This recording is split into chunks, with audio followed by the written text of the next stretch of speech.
स्वागत है आप सभी का विकल्प ऑनलाइन क्लासेज के इस यूट्यूब चैनल में। और आज जो है हम लोग एक ऐसे टॉपिक को देखने वाले हैं, मानव नेत्र। और ये जो मानव नेत्र है क्लास 10th और क्लास 12th दोनों के लिए जरूरी है, तो दोनों के बच्चे, दोनों क्लास के बच्चे इस वीडियो को जरूर देखें। तो हम शुरुआत करते हैं मानव नेत्र। ये जो बना हुआ फोटो, ये मानव नेत्र का फोटो है। हम इसके प्रत्येक जो भाग है उनको हम डीपली से अभी देखेंगे। सबसे पहले हम देखते हैं कि मानव नेत्र में जो है सबसे आगे का भाग जहां से प्रकाश प्रवेश करती है, प्रकाश अंदर की तरफ जाती है, वो जो भाग होता है वो भाग होता है कॉर्निया। यानी कि कॉर्निया मानव नेत्र का द्वारक कहलाता है, क्योंकि इसी से होकर के प्रकाश प्रवेश करती है, अंदर की तरफ प्रवेश करती है। तो इसको मानव नेत्र का क्या कहते हैं? द्वारक। आगे जो है, जो ये कॉर्निया से ठीक आगे आइरिस होती है। ये जो दिख रहा भाग, ये जो भाग दिख रहा है, ये आइरिस है। और आइरिस के ठीक बीच में पुतली होता है। आइरिस क्या करता है? तो आइरिस में सबसे पहले पिगमेंट का बना होता है। ये पिगमेंट क्या? कलर प्रदान करना पिगमेंट का काम होता है। हम जो किसी भी वस्तु को देखते हैं और उसका जो कलर हमको मिलता है, किस कलर का है, ये हमें आइरिस के कारण ही मिलती है। और आइरिस के अंदर एक पिगमेंट होता है, एक बीच का बिंदु होता है जिसको हम लोग पुतली कहते हैं। और ये आइरिस का काम होता है प्रकाश को नियंत्रित करना। कहने का मतलब प्रकाश ज्यादा आया तो उसको कम करके हमको नेत्र लेंस तक भेजना, या कम आया है तो ज्यादा करके। कहने का मतलब विद्युत के स्टेबलाइजर की तरह हमारा कौन काम करता है? आइरिस काम करता है। आइरिस के ठीक बीच में एक बिंदु होता है जिसको हम लोग पुतली कहते हैं। कहने का मतलब कॉर्निया से प्रकाश प्रवेश किया,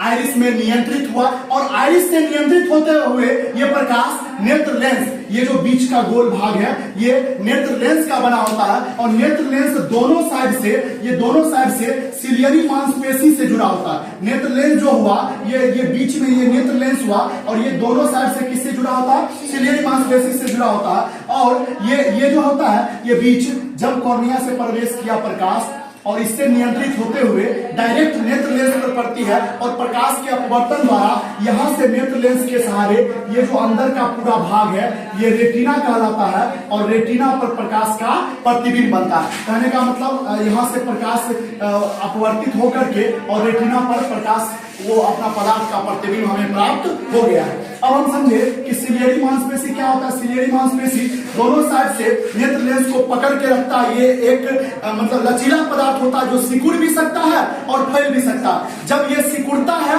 तो नेत्र लेंस की फोकस दूरी बढ़ जाती है, और जब ये फैलता है तो नेत्र लेंस की फोकस दूरी क्या हो जाती है? घट जाती है। कहने का मतलब सिलियरी मांसपेशी हमने देखा, नेत्र लेंस देखा, इसी से होकर प्रकाश का पदार्थ का प्रतिबिंब बनता है। कहाँ पे जाके? रेटिना पे जाके। हमने पुतली को देखा, हमने आइरिस को देखा, कॉर्निया को देखा, सिलियरी मांसपेशी को देखा और नेत्र लेंस को देखा। अब इससे आगे जो है एक भाग है दृढ़ पटल। जब हम अपने आंख को देखते हैं तो आंख का जो सबसे ऊपर का सतह है, जिस सतह को हम छू भी सकते हैं शायद, वो सतह सबसे ऊपर का आवरण ही दृढ़ पटल कहलाता है। क्या कहलाता है? दृढ़ पटल कहलाता है। यानी कि सबसे ऊपर का भाग, इस आंख के सबसे ऊपर का भाग जो हमें बाहरी तत्वों से हमारी आंख को सुरक्षा देती है, वो जो भाग कहलाता है वो क्या कहलाता है? दृढ़ पटल। अच्छा, दृढ़ पटल। और सबसे अंदर का भाग क्या कहलाता है? रेटिना। और सबसे बाहर का भाग दृढ़ पटल। और रेटिना और दृढ़ पटल के बीच में काला रंग का द्रव भरा होता है, काला द्रव भरा होता है। और ये बीच के भाग को हम लोग क्या कहते हैं? कोराइड। यानी कि सबसे अंदर का सतह रेटिना, सबसे बाहर का सतह कोराइड, और दोनों के बीच में जो काला भाग होता है उसको हम लोग क्या कहते हैं? कोराइड कहते हैं।